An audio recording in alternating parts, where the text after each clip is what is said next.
ಈಗೇನ್ ಮಾಡ್ಬೇಕು ಅಂತ ಗ್ರಾಮ ಪಂಚಾಯತಿಯಲ್ಲಿ ರಿಜಿಸ್ಟರ್ ಮಾಡಿ ಹೌಸ್ಲೆಸ್ ಅಂತ ಇದೆಯಾ, ಸೈಟ್ ಲೆಸ್ ಅಂತ ಇದೆಯಾ? ಆಯ್ತು, ಆ ಥರ ಇದ್ರೆ ಮಾಡಿಸ್ಬಿಡಿ. ಎಲ್ಲ ಬಂದು ಅಧಿಕಾರಿ ಕೂಡ ಬಂದು ಅದು ವರದಿ ಎಲ್ಲ ತಗೊಂಡು ಎಷ್ಟೇ ಕಟ್ಟಬೇಕಾಗುತ್ತೆ ಹಾಕಿದ್ದಾರೆ. ಮತ್ತೆ ಯಾವಾಗ ಒಂದು 6 ತಿಂಗಳು ಸರ್, 6 ತಿಂಗಳು ಮತ್ತೆ PDO ಕೂಡ ಬಂದು ಅದು 64 5 ಎಕರೆ ಬೇಕಾಗುತ್ತೆ ಅಂತ ಹೇಳ್ಬಿಟ್ಟು ಎಲ್ಲ ವರ್ಷದಲ್ಲಿ ಪ್ರೋಸೆಸ್ ಮಾಡಿದ್ವಿ. ಇನ್ನು ನಮ್ಗೆ ಸರ್ವೆ ಮಾಡಿಲ್ಲ ಅಷ್ಟೇ ಸರ್, ಸರ್ವೆ ಮಾಡಿದ್ರೆ ಅದೇ ಒಂದು 5 ಎಕರೆ ಕೊಟ್ಟರೆ ನೋಡಿ. ನಿಮ್ಮ ಯಾವ ಗ್ರಾಮ ಪಂಚಾಯತಿ? ಗೊಲ್ಲಳ್ಳಿ ಪಂಚಾಯತಿನಲ್ಲಿ ಅವ್ರದೊಂದು ಲಿಸ್ಟ್ ಮಾಡಿರ್ತಾರೆ, ವಸತಿ ರಹಿತರು ಮತ್ತು ನಿವೇಶನ ರಹಿತರು. ಅವ್ರ ಹೆಸರಲ್ಲಿ ನೀರಿದ್ರೆ ಜಾಗ ನಮ್ದು, ನಾವು ಮಾಡಿ ಕೊಡ್ತೀವಿ. ಆಶ್ರಯ ಸ್ಕೀಮ್ನಲ್ಲಿ ನಿಮ್ಗೆ ಅವಕಾಶ ಮಾಡಿ ಕೊಡಿ, ಕಾಪಿ ಕೊಡಿ. ನಾನು CO ಡೈರೆಕ್ಷನ್ ಕೊಡ್ತೀನಿ, ನೀವು ಹೋಗಿ ಒಂದ್ಸರಿ CO ಭೇಟಿ ಮಾಡಿ. ಆಗ್ಬೋದಾ? ಈಗ ನನ್ನ ಗಮನ ತಂದಿದ್ದೀರಲ್ವಾ, ಈಗ ನಾನು ಹೇಳ್ತೀನಿ. ಆಗ್ಬೋದಾ? ಕಾಪಿ ಇದೆ ನೋಡಿ. ಬಡವರಿಗೆ ಭೂಮಿ ಕೊಡದೇ ಇರುವ ಸರ್ಕಾರ ಕೇಳಿ ಧಿಕ್ಕಾರ. ಬಡವರಿಗೆ ಭೂಮಿ ಕೊಡದೇ ಇರುವ ಸರ್ಕಾರ ಕೇಳಿ ಧಿಕ್ಕಾರ. ಬಡವರಿಗೆ ಸೈಟ್ ಕೊಡದೇ ಇರುವ ಸರ್ಕಾರ ಕೇಳಿ ಧಿಕ್ಕಾರ. ಬಡವರಿಗೆ ಸೈಟ್ ಕೊಡದೇ ಇರುವ ಅಧಿಕಾರಿಗಳಿಗೆ ಹೇಳಿ ಧಿಕ್ಕಾರ. ಬೇಕೇ ಬೇಕು, ಬೇಕೇ ಬೇಕು. ತುಂಬಾ 6 ತಿಂಗಳಾಯ್ತಲ್ಲ, ಇವತ್ತೇನು ಇದು ಇಲ್ಲ. ಅವತ್ತು ಕೂಡ ಹೇಳಿದ್ದೀವಿ, ನೀವು ಕೊಟ್ಟಿಲ್ಲ ಅಂದ್ರೆ ನಾವು ಇಲ್ಲೇ ಬಂದು ಇದು ಮಾಡ್ತೀವಿ ಅಂತ ಕೂಡ ನಾವು ಹೇಳಿದ್ದೀವಿ. ಇವಕ್ಕೇನು ಮಾಡಿಲ್ಲ.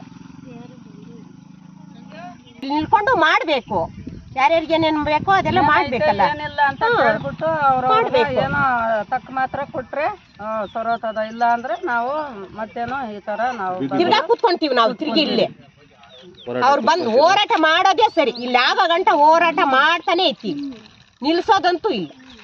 ಹೋರಾಟ ಮಾಡಿ ಅವರೇ ಇಲ್ಲ, ಯಾರನ ಸಾಯ್ಲಿ, ಯಾರನ ಹೋಗಿ ಅವ್ರ ಪಾಡಿಗೆ ಅವ್ರು ಇರ್ತಾರ. ಸಾಹುಕಾರರು ನಮ್ಮಂತ ಬಡವ್ರನ್ನೇನ್ ಮಾಡೋದು, ಅವರೇ ಬಂದು ನೋಡ್ಬೇಕು. ಮನೆ ಬೇಕು, ಜಮೀನ್ ಬೇಕು ಅಂತ ಹೋರಾಟ ಮಾಡ್ತಾ ಇದ್ವಿ. ಸುತ್ತಾಗಿ ಹೇಳ್ಬೇಕೆ, ನಾವು 5 ವರ್ಷದಿಂದ ಗುಡ್ಸ್ಲಾಕ ವಾಸ ಮಾಡ್ತಾ ಇದ್ವಿ. ಸರ್ಕಾರದವರೆಲ್ಲ ಬಂದಿರಿ, ಎಲ್ಲಾರ್ಗು ಹೇಳಿದ್ವಿ, ಊರಲ್ಲಿ ಎಲ್ಲಾರ್ಗು ಹೇಳಿದ್ವಿ. ಯಾರು ಏನು ಕೇರ್ ತಗೊಳ್ತಾ ಇಲ್ಲ. ಯಾರಿಗೆ ಹೇಳಿದ್ರೇನೋ ಇವತ್ತು ನಾಳೆ ಅಂತ ಹೇಳ್ತೇವೆ. ಈ ಕೆಜಪ್ಗೂ ಹೋಗಿದ್ವಿ, ಮೇಡಮ್ ಹತ್ರ ಹೋಗಿದ್ವಿ, ಆದ್ರೆ ಮೇಡಮ್ ಬಂದ್ರೆ ಪಾಪ ಅವ್ರಿಗೆ ಇರಕ್ಕೆ ಜಾಗ ಇಲ್ಲ. ಯಾರೋ ಸರ್, ಯಾರು ಅವ್ರ ಹೆಸರೇನು ಕೆಜಪ್ಪ ತಾಲೂಕು ಅವ್ರಿಗೂ ಹೇಳು ಬಂದ್ರಲ್ಲ, ಆಯ್ತು ಬರ್ತೀವಿ ನೋಡ್ತೀನಿ ಅಂತಿದ್ರಲ್ಲ, ಬಂದಿದ್ದೀರಾ ನೋಡ್ತೀವಿ. ನಿಜ ಹೇಳ್ಬೇಕಂದ್ರೆ ಮನೆಗಳೇ ಇಲ್ಲ. ಮಳೆ ಗಾಳಿ ಬಂದರೆ ನೆಮ್ಮದಿನೂ ಇರೋದಿಲ್ಲ. ಮಕ್ಕಳು ಮರೆಯೆಲ್ಲ ಮಳೆ ಬರುತ್ತೆ, ಗಾಳಿ ಬಂದರೆ ಮನೇಲಿರ್ಬೇಕಂತ ನೀರಲ್ಲಿ. 7 ವರ್ಷದಿಂದನೂ ಹಂಗೆ ಇದ್ದೀವಿ. ನಾವು ನಂಬರ್ಗಳ ಸೇರ್ಗೆ ಹೇಳ್ತಾ ಇದ್ದೀವಿ, ಎಲೆಕ್ಷನ್ ಬಂದಾಗ ಹೇಳ್ತೀವಿ ಮಾಡ್ತೀವಿ ಅಂತ. ಮತ್ತೆ ನಮ್ಮನ್ನು ಮಾತಾಡ್ಸೋರು ಇರಲ್ಲ. ಅವ್ರ ಕೆಲಸ ಅವ್ರು ಆಗಿದ ತಕ್ಷಣ ಹೋಗ್ಬಿಡ್ತಾರೆ. ಮೊನ್ನೆ ಒಂದ್ಸಲಿ ಆ ಸೀಟಿಂಗ್ ಮೇಲೆ ಮರನೂ ಬಿದ್ದೋಯ್ತು. ಅವಾಗೂ ಹಂಗೆ ಯಾರೋ ಬಂದಿದ್ದಿಲ್ಲ, ಕೇಳಿದ್ದಿಲ್ಲ, ಹೋಗಿದ್ದು. ಅವಾಗಿನವ್ರಿಗೆ ಹೇಳ್ತಾರೆ, ನೀವು ಮಾತಾಡ್ತಾರೆ, ಈಗ ಯಾರೋ ಬಂದು ಏನೋ ಮಾಡಿಲ್ಲ. ಮನೇನೂ ಬೇಕು, ಹಂಗೆ ಜಮೀನು ಮನೆ ಊರ್ವೇ ಇಲ್ಲ. ಮನೆಗೆ ತಾರ್ಪಾಲ್ ಹಾಕಿ ಅಂದ್ರೆ ತಾರ್ಪಾಲ್ ಒಳಗಿದ್ರಿ ನಾವು. ಅದು ಬೇರೆ ಓದ್ದು ಜಮೀನು, ಆ ಜಮೀನಾಗೆ ಇದ್ರಿ ನಾವು. ಇಲ್ಲೇ ಲಾಸ್ಟ್ ಆಗಿ ಇದ್ರಿ. ಬಂದು ನೋಡಂತೂ ಹೋಗಿ ಬೇಕಂತಂದ್ರೆ ಅವ್ರು ಹೋಗು ಅಂದ್ರೆ ಹೋಗ್ಬೇಕು. ಮಕ್ಕಳು ಎಲ್ಲ ಹಸು ಮಕ್ಕಳು ನೆನ್ ಮಾಡಿ ಬಂದಿಕ್ಕೆ ಕಂಡವ್ರ ಮನೆಗೆ ಹೋಗಿ ಮಲ್ಕೊಂಡಿದ್ವಿ. ಎಲೆಕ್ಷನ್ ಬಂದಾಗ ಮಾತ್ರ ಓಟ್ ಕೇಳಕ ಅಂತ ಮನೆ ಹತ್ರ ಬರ್ತಾರೆ, ಬೇರೆ ಏನಕ್ಕೆ ಬರ್ತಾರೆ? ಏನಕ್ಕೂ ಬರಲ್ಲ. ಏನ್ ನಿಮ್ ಕಷ್ಟ, ಏನ್ ನಿಮ್ ಪಾಡು ಏನು ಕೇಳಲ್ಲ. ನಮ್ಮ ಮನೆಗೆ ಮೇಲೆಲ್ಲ ಕರೆಂಟ್ ಲೈನ್ ಐತೆ, ಅದನ್ನ ತೆಗೀರಿ ಅಂದ್ರೆ ಅದಕ್ಕೂ ಒಬ್ರು ಮರ ಬಿದ್ದೈತೆ, ಅವಾಗ ಎಲೆಕ್ಷನ್ ಮೇಲೆ ಅಷ್ಟೇ ಕೇಳಕ್ ಬರೋದು, ಬೇರೆ ಏನಕ್ಕೂ ಬರಲ್ಲ. ಎಲ್ಲ ಅವ್ರು ಏನಿದ್ರು ಏನ್ ಮಾಡ್ಬೇಕ, ಏನ್ ನಡೆಸ್ತಾರೆ. ನಮ್ಮಂತವ್ರು ಬದುಕಕ್ಕೆ ಬಿಡುದಿರ ಮುಂದಕ್ಕೆ ಇನ್ನಿರೋದನ್ನೆಲ್ಲ ಏನ್ ಹಾಕೊಂಡು ಹೋಗುದು. ನಾವು ಜಮೀನೇ ಇಲ್ವಾ ನಿಮ್ಗೆ? ಊರು ಏನಿಲ್ಲ, ನಮ್ಗ ಒಂದು ಏನು ಆಧಾರನೇ ಇಲ್ಲ. ಎಲ್ರಿಗೂ ಜೈ ಭೀಮ್. ಇವತ್ತೇನು ಐಸಂದ್ರಮಿಟ್ಟೂರು ಗ್ರಾಮದ ಸರ್ವೆ ನಂಬರ್ 147ರಲ್ಲಿ ಡಾಕ್ಟರ್ BR ಅಂಬೇಡ್ಕರ್ ಯುವ ವೇದಿಕೆ ಕರ್ನಾಟಕ ಸಂಘಟನೆ ಹಾಗೂ ಐಸಂದ್ರಮಿಟ್ಟೂರು ಗ್ರಾಮಸ್ಥರೆಲ್ಲರೂ ಸೇರಿ ಪತ್ರಿಕಾ ಹೇಳಿಕೆ ನೀಡುತ್ತಿರುವ ಉದ್ದೇಶ ಏನಂದರೆ, ನಾನು ಈಗಾಗಲೇ ಸಾಕಷ್ಟು ಬಾರಿ ಏನೋ ತಾಲೂಕು ಕಚೇರಿ ಮುಂಭಾಗದಲ್ಲಿ ಡಾಕ್ಟರ್ BR ಅಂಬೇಡ್ಕರ್ ಯುವ ವೇದಿಕೆ ಕರ್ನಾಟಕ ಸಂಘಟನೆ ಹೋರಾಟ ಮಾಡಿದೆ. ವಿಷಯ ಏನಂದರೆ, ತಾಲೂಕಿನಲ್ಲಿರುವಂಥ 106 ಎಕರೆ ಗೋಮಾಳ ಜಮೀನುಗಳೈತೆ. ಕೆಲವೊಂದು ಗ್ರಾಮಗಳಲ್ಲಿ ದಲಿತರು ಇದ್ದಾರೆ, ಬಡವರು ಇದ್ದಾರೆ, ರೈತರು ಇದ್ದಾರೆ. ತೀರಾ ಕಡುಬಡತನಲ್ಲಿ ಯಾರು ಇದ್ದಾರೋ ಅಂಥವ್ರನ್ನ ಗುರುತಿಸಿ ಅವರಿಗೆ ಸೈಡು ಮತ್ತು ಭೂಮಿ ನೀಡಬೇಕಂತ ಹೇಳ್ಬಿಟ್ಟು ಈಗಾಗಲೇ ಡಾಕ್ಟರ್ BR ಅಂಬೇಡ್ಕರ್ ಯುವ ವೇದಿಕೆ ಕರ್ನಾಟಕ ಸಂಘಟನೆ ಸಾಕಷ್ಟು ಬಾರಿ ಓಡಾಟ ಕೂಡ ಮಾಡೈತೆ.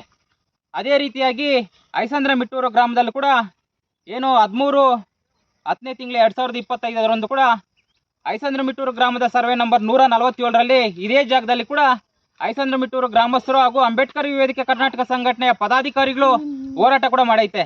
ವಿಷಯ ಏನಂದ್ರೆ ಈ ಗ್ರಾಮದಲ್ಲಿರುವಂತ ಸಾಕಷ್ಟು ಬಾರಿ ಕಡುಬಡವರಿದ್ದಾರೆ, ರೈತರಿದ್ದಾರೆ, ದಲಿತರಿದ್ದಾರೆ. ಇವ್ರಿಗೆ ಈ ಏನು 147 ಸರ್ವೆ ನಂಬರ್ನಲ್ಲಿ ಗೋಮಾಳ ಜಮೀನು ಐತೆ. ಗೋಮಾಳ ಜಮೀನಲ್ಲಿ ಸರ್ಕಾರ ಬಂದು ಇಲ್ಲಿ ಸರ್ವೆ ಮಾಡಿಬಿಟ್ಟು ಏನು ಒಬ್ಬೊಬ್ಬರಿಗೆ ಯಾರಿಗೂ ಜಮೀನಿಲ್ವೋ ಅವರಿಗೆ ಒಂದೊಂದು ಎಕರೆ ಹಾಗೂ ಮತ್ತು ಸೈಟ್ ನೀಡಬೇಕಂತ ಹೇಳ್ಬಿಟ್ಟು ಹೋರಾಟ ಕೂಡ ಮಾಡಿದೆ. ಆದರೆ ಇದುವರೆಗೂ ಕೂಡ ಯಾವುದೇ ಅಧಿಕಾರಿಗಳು ಇಲ್ಲಿ ಶಾಶ್ವತವಾಗಿ ಪರಿಹಾರ ನೀಡುವಂಥ ಕೆಲಸ ಅಧಿಕಾರಿಗಳು ಮಾಡಿಲ್ಲ, ಜೊತೆಗೆ ಜನಪ್ರತಿನಿಧಿಗಳು ಕೂಡ ಮಾಡಿಲ್ಲ. ಆ ಒಂದು ನಿಟ್ಟಿನಲ್ಲಿ ಇವತ್ತೇನು ಅಂಬೇಡ್ಕರ್ ವೇದಿಕೆ ಕರ್ನಾಟಕ ಸಂಘಟನೆ ಹಾಗೂ ಐಸಂದ್ರಮಿಟ್ಟೂರು ಗ್ರಾಮಸ್ಥರೆಲ್ಲರೂ ಸೇರಿ ಏನು ಕೋಲಾರ ಜಿಲ್ಲಾಧಿಕಾರಿಗಳಿಗೆ ಒಂದು ಮನವಿ ನೀಡಬೇಕಂತ ಹೇಳ್ಬಿಟ್ಟು ಗ್ರಾಮಸ್ಥರು ಮಹಿಳೆಯರು ಕೂಡ ಸೇರಿದ್ದಾರೆ.